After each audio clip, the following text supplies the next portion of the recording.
Hi friends, நீங்கள் பார்த்துட்டு இருக்க செடி வந்து சுண்டைக்காய் செடி. பாருங்கள், நல்லா காமிக்கிறேன்.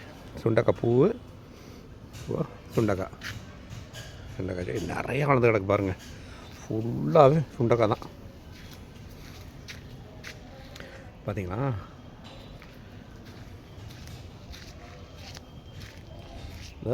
ஒரு செடி தான், ஒரு தூர் தான் இருக்குது. பாருங்கள், இவ்வளோ ஒரு செடியாக இருக்குது. இது இன்னொரு செடி, இந்த காய் சரிங்களா?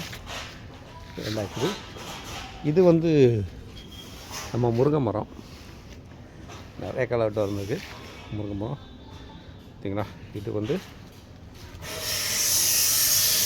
கறிவேப்பிலை மலைக்கு புழுக்கெல்லாம் வந்திருக்கு. பாருங்கள், புழு காமிக்கிட்டால் இந்த பார்த்தீங்கன்னா இந்த புழு என்ன செய்யுதுன்னா பூரா எல்லாமே சாப்பிட்றது.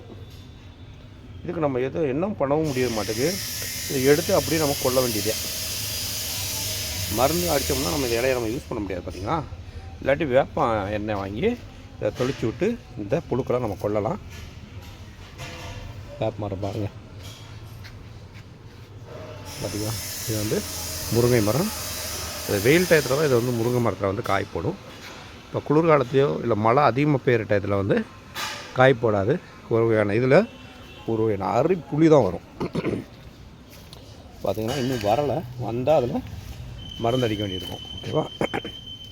இது வந்து பாகற்காய் செடி. இதுதான் பாகற்காய் பூ இருக்குது.